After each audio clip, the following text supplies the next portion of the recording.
Dr. Michael Greger highlights the importance of pesticide-free fruits and vegetables, meeting the daily RDA recommendations. 4 servings of fruits and 6 servings of vegetables is challenging due to our busy modern lifestyles. It's not possible for every one of us to eat organic fruits and vegetables due to high costs and seasonal restraints. To address this, Looking Vibrant offers a variety of nutrients, such as the beetroot formula, resveratrol, and the breakthrough liquid multivitamin, packed with 200 plus nutrients, spices, fruits, and extracts. All non-GMO verified, undergoes third-party testing, glyphosate-free, and not irradiated or fumigated with ethylene gas.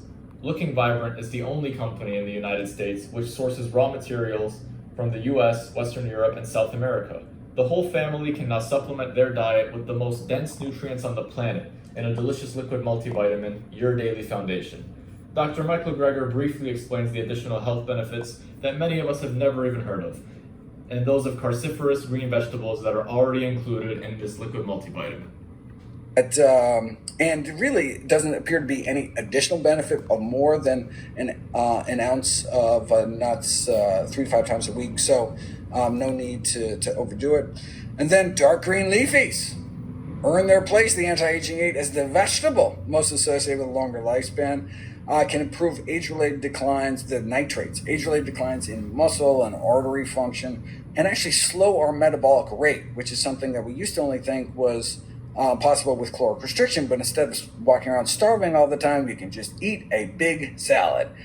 And then you have that sulforaphane in the cruciferous vegetables, which, as I mentioned, improve immune function and boost the detoxification enzymes in our liver, which helps with kind of industrial pollutant exposure, and our airways, which helps with, diesel exhaust, and depending where we live, cuts down on air pollution, which is a leading killer of humanity. Wait, don't jump off that yet. Say that again? Yeah, air pollution is considered the 7th leading cause of death of humanity.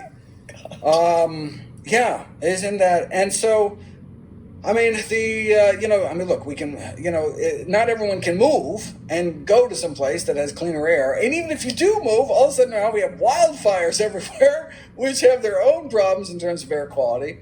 And so then the question is, well, what can we do? So there's certainly, we can have HEPA filters in our house, and we can eat cruciferous vegetables. And so there's these amazing studies where they give people broccoli sprouts versus alfalfa sprouts, which is kind of like the placebo, and they drip diesel exhaust into people's noses. And I forget, I think it was like the equivalent of being on an LA freeway for like 20 hours straight or something. And then you just measure the amount of inflammation in their noses. And you see significant drop in inflammation of those who had been eating the broccoli sprouts for just a few days versus alfalfa sprouts. You can do the same thing, dripping influenza virus into people's noses, and you can see significantly less virus-induced inflammation, significantly lower viral counts, really tremendous properties. And you're not stuffing broccoli up your nose. It's just that it so boosts your ability to detoxify these compounds, not just in our liver, which we always knew about. So, for example, you get less of a caffeine buzz if you've been eating broccoli than if you don't eat broccoli, because it so revs up your liver to rid itself of caffeine. Same thing, like if you're gonna go to a barbecue on the weekend, you're gonna be exposed to these polycyclic aromatic hydrocarbons in the grilled meat. Eat some broccoli. And there's significantly less, carcinogens flowing through your system. It also works for smokers, decreases the amount of carcinogens in their system. Of course, not as much as not smoking at all, but yeah. So yeah, I have a whole. That was another kind of surprise in the book. A whole chapter on air pollution, particularly a problem. China has a huge problem with air pollution. In fact, it was estimated that during COVID, when everything was locked down, COVID actually saved more lives than it killed because it decreased air pollution rates. How crazy is that?